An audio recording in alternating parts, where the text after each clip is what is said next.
আসসালামু আলাইকুম রহমতুল্লাহ, welcome back. সবাইকে আরেকবার স্বাগত জানাই চ্যানেল আইকিতে। প্রিয় বন্ধুরা, আমরা সবাই অ্যান্ড্রয়েড মোবাইল ব্যবহার করি। তো অ্যান্ড্রয়েড মোবাইল ব্যবহার করার ক্ষেত্রে আমাদের অনেক সময় মোবাইলকে হার্ড ডিস্ক বা ফ্ল্যাশ দিতে হয়। এই সম্বন্ধে কম বেশি হয়তো সবাই অবগত আছেন।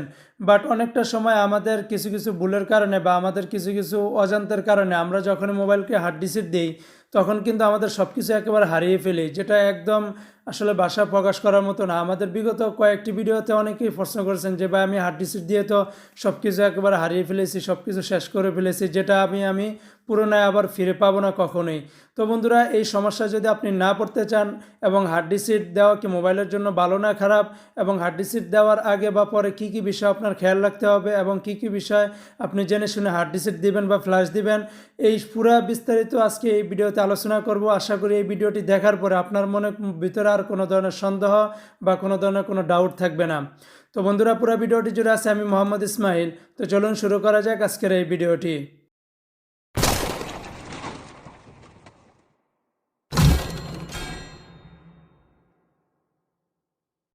ভিডিওটি শুরু করার আগে আপনার কাছে ছোট্ট একটি রিকোয়েস্ট, আপনি যদি আমার চ্যানেলে যদি নতুন হয়ে থাকেন তাহলে প্লিজ এই ভিডিওটির নিচে একটি লাল কালারের সাবস্ক্রাইব লেখা দেখতেছেন, সেখানে আপনি ক্লিক করে দিন এবং পাশে থাকা বেল আইকনে ক্লিক করে অল নোটিফিকেশনে ক্লিক করে দিন, যাতে করে আমাদের পরবর্তীতে সমস্ত ভিডিওর আপনি নোটিফিকেশন পেয়ে যান। আর যদি আপনি আমার চ্যানেলে অলরেডি সাবস্ক্রাইবার হয়ে থাকেন, আপনাকে অসংখ্য ধন্যবাদ। তো শুরুতেই আপনাকে জানিয়ে দিব মোবাইল হার্ড ডিস্ক এবং ফ্ল্যাশ। ফ্ল্যাশ মূলত যেটা কম্পিউটার মাধ্যমে করা হয়, এখানে কম্পিউটার দেখতেছেন, এই কম্পিউটারের মাধ্যমে বিভিন্ন টুলসের মাধ্যমে বিভিন্ন পেন ড্রাইভ, বিভিন্ন ইউএসবির মাধ্যমে কিন্তু মোবাইলকে ফ্ল্যাশ দেওয়া হয়। ফ্ল্যাশ অ্যাকচুয়ালি দেওয়া হয় এর কারণ হলো, মোবাইলে যখন ভাইরাস খুব বেশি হয়ে যায়, মোবাইল যখন হ্যাং হওয়ার পরে একেবারে চালু হয় না বা বিভিন্ন ধরনের কারণে হয়ে থাকে, বা আপনি যখন মোবাইলকে নতুন করে আবার ভার্সন চেঞ্জ করবেন, নতুন বা অন্যান্য কিছু অ্যাড করবেন, তো ফ্ল্যাশের ক্ষেত্রেও বিভিন্ন বিভিন্ন কারণে আমরা মোবাইলকে ফ্ল্যাশ দিয়ে থাকি কম্পিউটারের মাধ্যমে। বাট মোবাইলের যে হার্ড ডিস্কটা আছে সেটা মোবাইলের সেটিংসে গিয়েও করা যায় এবং মোবাইলকে অফ করেও কিন্তু করা যায়। তো বন্ধুরা, আমার এই ইউটিউব চ্যানেলে প্লেলিস্টে আপনারা যদি যান তাহলেও সেখানে দেখতে পারবেন মোবাইলের হার্ড ডিস্কের সম্বন্ধে অনেকগুলো ভিডিও আছে, কিভাবে আপনারা মোবাইলের সেটিংসের মাধ্যমে দিবেন এবং মোবাইলকে অফ করে দিবেন, এ টু জেড ওখানে বিস্তারিতভাবে দেওয়া আছে। আপনারা চাইলে ওখান থেকে একটা একটা করে ভিডিও আপনারা দেখতে পারেন। হার্ড ডিস্ক দেওয়ার আগে আপনার জানতে হবে আপনি কি কারণে মোবাইলকে হার্ড ডিস্ক দিচ্ছেন। শুরুতেই আমি আপনাদেরকে বলে দিব কয়েকটা প্রকার। নাম্বার ওয়ান, আমরা যখনই মোবাইলের লক ভুলে যাই, মোবাইলের যে কোনো লক, ফিঙ্গারপ্রিন্ট হোক চাই সেটা প্যাটার্ন লক হোক, সেগুলো যখন আমরা ভুলে যাই তখন কিন্তু মোবাইলটাকে অফ করে মোবাইলের অফের করার পরে তারপরে ওখানকার একটা সেটিংসের মাধ্যমে আমরা কিন্তু মোবাইলটাকে হার্ড ডিস্ক দিয়ে থাকি, যার কারণে মোবাইলটা আবার পরবর্তীতে নতুন করে চালু হয়ে যায়, কোনো ধরনের কোনো লক থাকে না। Number one. নাম্বার টু, আপনি মোবাইলে যখন আমরা ওয়েব ব্রাউজিং, বিভিন্ন ধরনের অ্যাপস, বিভিন্ন কিছু ইউজ করতে, একটা সময় মোবাইলের ভিতরে অনেক ধরনের ভাইরাস বা অনেক ধরনের এক্সট্রা ফাইল জমা হতে হতে স্টোরেজ কিন্তু ফুল হয়ে যায়, যার কারণে আমরা মোবাইল হার্ড ডিস্ক দেওয়ার মাধ্যমে পুরাতন সমস্ত ধরনের ফাইল যেগুলো আমাদের প্রয়োজন নেই সেগুলো কিন্তু একেবারে ডিলিট হয়ে মোবাইলটাকে আবার নতুন করে ক্লিন করে দেয়।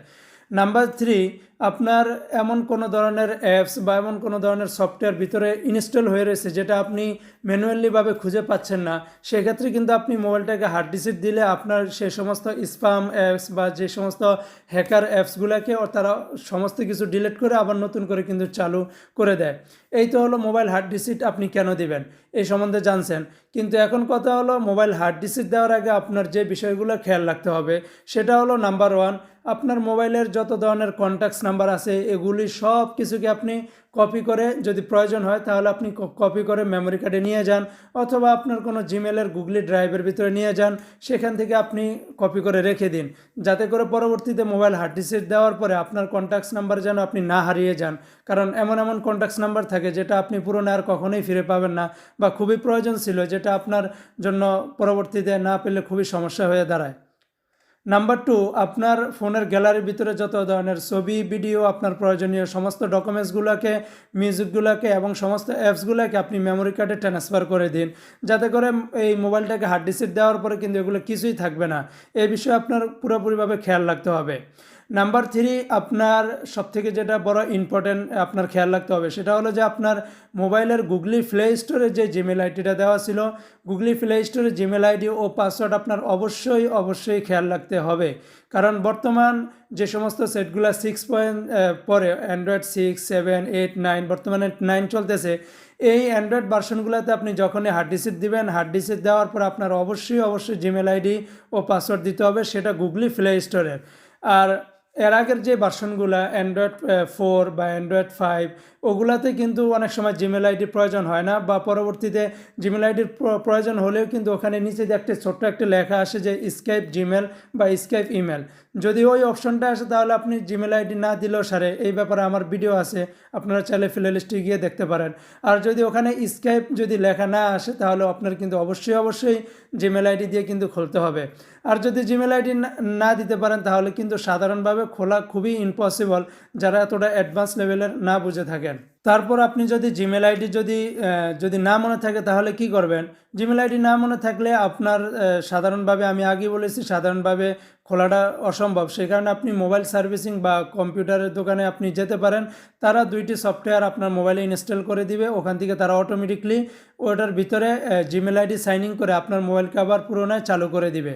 আর যদি আপনার জিমেল আইডি খেয়াল থাকে এবং জিমেল আইডির পাসওয়ার্ড যদি আপনার মনে না থাকে, তাহলে সেক্ষেত্রে আপনি পাসওয়ার্ডের জায়গায় ওখানে নিচে ফরগেট পাসওয়ার্ড নামের একটি অপশন পাবেন, সেখানে আপনি ক্লিক করে দিবেন। সেখানে ক্লিক করার পরে আপনার ফোনের ভিতরে, অর্থাৎ আপনার জিমেলের ভিতরে যেই রিকভারি নাম্বার বা রিকভারি জিমেল আইডি ছিল, সেটাতে তারা কি করবে, একটা পাসওয়ার্ড সেন্ড করে দিবে।